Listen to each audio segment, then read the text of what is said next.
ओम शांति। 8/11/81। अंतर संपन्न करने का साधन तुरंत दान महापुण्य। गुणों के सागर अव्यक्त बाप दादा बोले, आज बाप दादा सवेरे प्रातः काल की वतन की बाप दादा दोनों के रूह रिहान के चित्रों सहित कहानी सुनाते हैं। कहानी सुनने में सबको रुचि होती है ना। तो आज की कहानी क्या थी? ब्रह्मा बाप वतन के बगीचे में सैर कर रहे थे। सैर करते हुए सामने कौन थे? बाप के सामने सदा कौन रहते हैं? ये तो सभी अच्छी तरह से जानते हो ना। बाप बच्चों की माला सिमरण करते। कौन सी माला? गुण माला। तो ब्रह्मा बाप गुण माला सिमरण कर रहे थे। शिव बाप ने ब्रह्मा से पूछा, क्या स्मरण कर रहे हो? ब्रह्मा बाप बोले, जो आपका काम सो मेरा काम। बच्चों के गुण मालाओं को देख रहे थे। शिव बाप पूछे, क्या क्या देखा? क्या देखा होगा? कोई बच्चों की सिर्फ नेकलेस की माफिक माला थी और कोई बच्चों की पांव तक लंबी माला थी। कोई बच्चों की कई लड़ियों की माला थी। कोई बच्चे इतने मालाओं से सजे हुए थे जैसे मालाएं उनकी ड्रेस बन गई थी। ब्रह्मा बाप वैरायटी गुण माला से सजे हुए बच्चों को देख देख हर्षित हो रहे थे। आप हर एक अपनी गुणमाला को जानते हो, कितने सजे हुए हो, ये अपना चित्र देखते हो।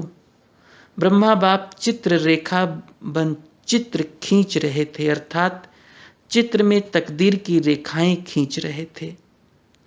आप स्वयं भी स्वयं का चित्र अर्थात तकदीर की तस्वीर खींच सकते हो ना।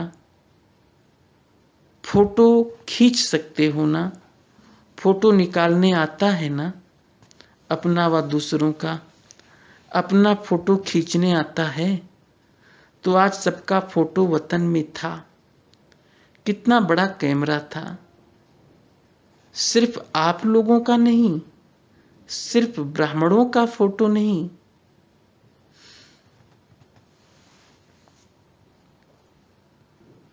सभी ब्राह्मणों का फोटो था। मालाओं का श्रृंगार देखते कोई कोई बच्चों की विशेषता क्या देखी? हर गुण हीरे के रूप में वैरायटी रूप रेखा और रंग वाले थे। विशेष 4 प्रकार के रंग थे, जिसमें मुख्य 4 सब्जेक्ट के 4 रंग थे। सब्जेक्ट तो जानते हो ना, ज्ञान, योग, धारणा और सेवा। ज्ञान स्वरूप की निशानी कौन सा रंग है? ज्ञान स्वरूप की निशानी गोल्डन कलर, जो हल्का सा गोल्ड कलर होने के कारण उस एक ही हीरे से सर्व रंग दिखाई देता है। एक हीरे से भिन्न भिन्न रंगों की किरणों के माफिक चमक दिखाई देती है। दूर से ऐसे अनुभव करेंगे जैसे सूर्य चमक रहा है, और ये उससे भी सुंदर सूर्य, क्योंकि सर्व रंगों की किरणें दूर से स्पष्ट दिखाई देती थी। चित्र सामने आ रहा है ना, कैसे चमक रहा है हीरा? याद की निशानी। ये तो सहज है ना। याद में यहाँ बैठते हो तो क्या करते हो? लाल रंग। लेकिन इस लाल रंग में भी गोल्डन रंग मिक्स था, इसलिए आपकी इस दुनिया में वो रंग नहीं है। कहने में तो लाल रंग आएगा। धारणा, धारणा की निशानी सफेद रंग, लेकिन सफेदी में भी जैसे चंद्रमा की लाइट के बीच सुनहरी रंग मिक्स करो, या चांदनी के रंग में हल्का सा पीला रंग ऐड करो तो दिखाई चांदनी जैसा देगा, लेकिन हल्का सा सुनहरी होने के कारण उसकी चमक और ही सुंदर हो जाती है। यहाँ वो रंग बना नहीं सकेंगे क्योंकि वे चमकने वाले रंग हैं। कितनी भी ट्रायल करो लेकिन वतन के रंग यहाँ कहाँ से आएंगे? सेवा की निशानी, हरा रंग। सेवा में चारों ओर हरियाली कर देते हो ना, कांटों के जंगल को फूलों का बगीचा बना देते हो। तो अभी सुना 4 रंग कौन से हैं? इन 4 रंगों के हीरों से सजी हुई मालाएं सबके गले में थी। इसमें भिन्न भिन्न साइज और चमक में अंतर था। कोई की ज्ञान स्वरूप की माला बड़ी थी तो कोई की याद स्वरूप की माला बड़ी थी, और कोई की चारों ही मालाएं थोड़े से अंतर में थी। जिन्हों की 4 ही रंगों की अनेक मालाएं थी वो कितने सुंदर लगते होंगे। तो बाप दादा सबकी रिजल्ट मालाओं के रूप में देख रहे थे। दूर से हीरे ऐसे चमक रहे थे जैसे छोटे छोटे बल्बों की लाइन। ये था चित्र। अब इस चित्र द्वारा रिजल्ट देख बाप बोले, समय की रफ्तार प्रमाण सर बच्चों का श्रृंगार संपन्न हुआ, क्योंकि रिजल्ट में अंतर था। तो इस अंतर को संपन्न कैसे करें? ब्रह्मा बाप बोले, बच्चे मेहनत तो बहुत करते हैं, मेहनत के साथ सबकी इच्छा भी है, संकल्प भी करते हैं, बाकी क्या रह गया? जानते तो सब हो ना, नॉलेजफुल तो बन गए हो, तो बताओ क्या अंतर रह गया है? जिससे कोई की नेकलेस, कोई की पांव तक लंबी मालाएं, वो भी अनेक मालाएं। सुनते भी एक हो, सुनाते भी एक हो, विधि भी सबकी एक है और विधाता भी एक है, विधान भी एक है, बाकी क्या अंतर रह जाता है? संकल्प भी एक है, संसार भी एक है, फिर भी अंतर क्यों? ब्रह्मा बाप को आज बच्चों पर बहुत स्नेह आ रहा था। सभी चित्रों को संपन्न बनाने के लिए तीव्र उमंग आ रहा था कि अभी ही सबको मालाओं से सजा दें। बाप तो सजा भी दें, लेकिन धारण करने की समर्थी भी चाहिए, संभालने की समर्थी भी चाहिए। तो ब्रह्मा ने शिव बाप से पूछा, क्या बात है, बच्चे साथ चलने के लिए संपूर्ण सजते क्यों नहीं हैं? साथ में तो सजे सजाए ही जाएंगे, लेकिन क्या कारण निकला? शिव बाप बोले, अंतर तो छोटा सा ही है, सोचते सब हैं, करते भी सब हैं, लेकिन कोई हैं जो सोचते और करते एक ही समय पर हैं, अर्थात सोचना और करना साथ साथ है, वो संपन्न बन जाते हैं। और कोई हैं जो सोचते हैं और करते भी हैं, लेकिन सोचने और करने के बीच में मार्जिन रह जाती है। सोचते बहुत अच्छा है, लेकिन करते कुछ समय के बाद हैं, उसी समय नहीं करते। इसलिए संकल्प में जो समय की तीव्रता, उमंग, उल्लास व उत्साह होता है, वो समय पड़ने से परसेंटेज में कम हो जाता है। जैसे गर्म व ताज़ी चीज़ का अनुभव और ठंडी व रखी हुई चीज़ का अनुभव में अंतर आ जाता है ना। ताज़ी चीज़ की शक्ति और रखी हुई चीज़ की शक्ति में अंतर पड़ जाता है। चीज़ कितना भी बढ़िया हो, लेकिन रखी हुई चीज़, उसकी रिजल्ट वही नहीं निकल सकती। ऐसे संकल्प जो करते हो वो उसी समय प्रैक्टिकल में करना, उसकी रिजल्ट और सोचना आज करना कब, उसकी रिजल्ट में अंतर पड़ जाता है। बीच में समय की मार्जिन होने के कारण एक तो सुनाया परसेंटेज सबकी कम हो जाती है, जैसे ताज़ी चीज़ के विटामिन्स में फर्क पड़ जाता है। दूसरा, मार्जिन होने के कारण समस्याओं रूपी विघ्न भी आ जाते हैं। इसलिए सोचना और करना साथ साथ हो, इसको कहा जाता है तुरंत दान महापुण्य। नहीं तो महापुण्य के बजाय पुण्य हो जाता है। तो अंतर हो गया ना, महापुण्य की प्राप्ति और पुण्य की प्राप्ति में अंतर हो जाता है। समझा कारण क्या है? छोटा सा कारण है, करते भी हो सिर्फ अब के बजाय कब करते हो, इसलिए मेहनत ज्यादा करनी पड़ती है।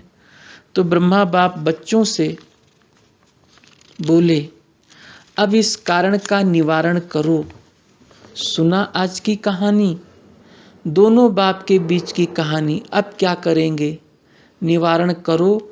निवारण करना ही निर्माण करना हो जाएगा। तो स्व में भी नवनिर्माण और विश्व में भी नवनिर्माण।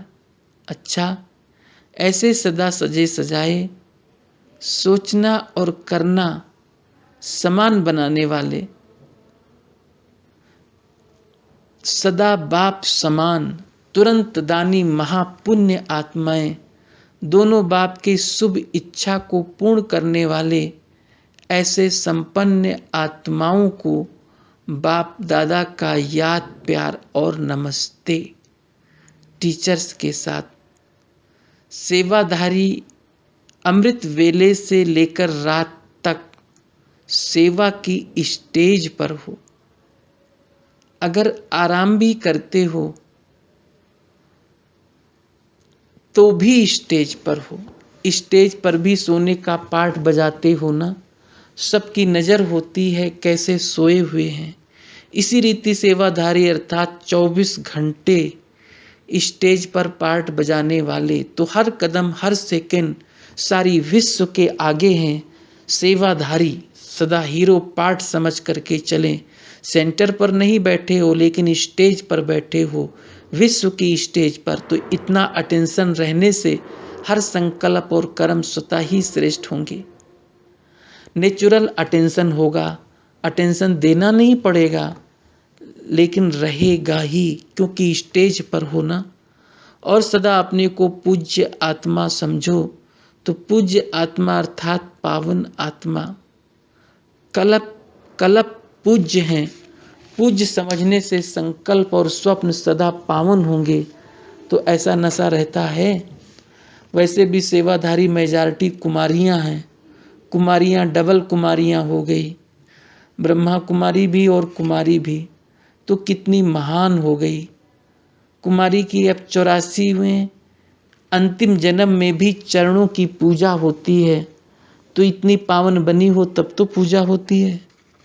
कुमारियों को कभी भी झुकने नहीं देंगे। कुमारियों के चरणों में सब झुकते हैं, चरण धोकर पीते हैं। तो वो कौन सी कुमारियां हैं? ब्रह्मा कुमारियां हैं ना। तो सेवाधारी ऐसी श्रेष्ठ आत्माएं हो। किसकी पूजा हो रही है? आप लोगों की। गीत भी है ना, पूजा होती है घर घर में, इसलिए बोलो हमारी पूजा होती है। बाप दादा भी देखो नमस्ते करते हैं ना। तो इतनी पूज्य हो तब तो बाप नमस्ते करते हैं। इसी स्मृति स्वरूप में रहने से सदा वृद्धि होती रहेगी। बाप भी और सेवा को भी सब विघ्न खत्म हो जाएंगे।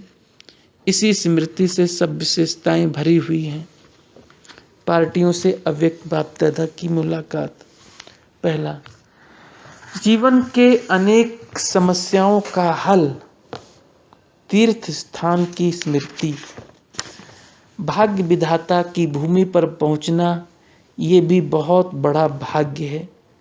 ये कोई खाली स्थान नहीं है, महान तीर्थ स्थान है। वैसे भी भक्ति मार्ग में मानते हैं कि तीर्थ स्थान पर जाने से पाप खत्म हो जाते हैं, लेकिन कब होते हैं, कैसे होते हैं, ये जानते नहीं। इस समय तुम बच्चे अनुभव करते हो कि इस महान तीर्थ स्थान पर आने से पुण्य आत्मा बन जाते हैं। ये तीर्थ स्थान की स्मृति जीवन की अनेक समस्याओं से पार ले जाएगी। ये स्मृति भी एक तावीज का काम करेगी। जब भी याद करेंगे तो यहाँ के वातावरण की शांति और सुख आपके जीवन में इमर्ज हो जाएगा। तो पुण्य आत्मा हो गए ना। इस धरनी पर आना भी भाग्य की निशानी है। इसलिए बहुत बहुत भाग्यशाली हो। अब भाग्यशाली तो बन गए, लेकिन सौभाग्यशाली बनना व पद्मा पदम भाग्यशाली बनना ये आपके हाथ में है। बाप ने भाग्यशाली बना दिया, यही भाग्य समय प्रति समय सहयोग देता रहेगा। कोई भी बात हो तो मधुबन में बुद्धि से पहुंच जाना, फिर सुख और शांति के झूले में झूलने का अनुभव करेंगे। अच्छा, दूसरा, सुदर्शन चक्रधारी की निशानी है सफलता स्वरूप। सभी अपने को सुदर्शन चक्रधारी समझते हो। बाप की जितनी महिमा है उसी महिमा स्वरूप बने हो। जैसे बाप के हर कर्म चरित्र के रूप में अभी भी गाए जाते हैं, ऐसे आपके भी हर कर्म चरित्र समान हो रहे हैं। ऐसे चरित्रवान बने हो, कभी भी साधारण कर्म तो नहीं होते। जो बाप के समान सुदर्शन चक्रधारी बने हैं, उनसे कभी साधारण कर्म हो नहीं सकता। जो भी कार्य करेंगे उसमें सफलता समाई हुई होगी। सफलता होगी या नहीं होगी, ये संकल्प भी नहीं उठ सकता। निश्चय होगा सफलता हुई पड़ी है। सुदर्शन चक्रधारी माया जीत होंगे। माया जीत होने के कारण सफलता मूर्त होंगे, और जो सफलता मूर्त होंगे वो सदा हर कदम में पद्मा पदम पति होंगे। ऐसे पद्मा पदम पति अनुभव करते हो। इतनी कमाई जमा कर ली है जो 21 जन्मों तक चलती रहे। सूर्यवंशी अर्थात 21 जन्मों के लिए जमा करने वाले, तो सदा हर सेकंड में जमा करते रहो। अच्छा, तीसरा, चैतन्य दीपमाला की दीपकों का कर्तव्य है अंधकार में रोशनी करना। अपने को सदा जगे हुए दीपक समझते हो। आप विश्व के दीपक, अविनाशी दीपक हो, जिसका यादगार अभी भी दीपमाला मनाई जाती है। तो ये निश्चय और नशा रहता है कि हम दीपमाला के दीपक हैं। अभी तक आपकी माला कितना सिमरण करते रहते हैं। क्यों सिमरण करते हैं? क्योंकि अंधकार को रोशन करने वाले बने हो। स्वयं को ऐसे सदा जगे हुए दीपक अनुभव करो, टिमटिमाने वाले नहीं। कितने भी तूफान आए, लेकिन सदा एक रस अखंड ज्योति के समान जगे हुए दीपक। ऐसे दीपकों को विश्व भी नमन करती है, और बाप भी ऐसे दीपकों के साथ रहते हैं। टिमटिमाते दीपकों के साथ नहीं रहते हैं।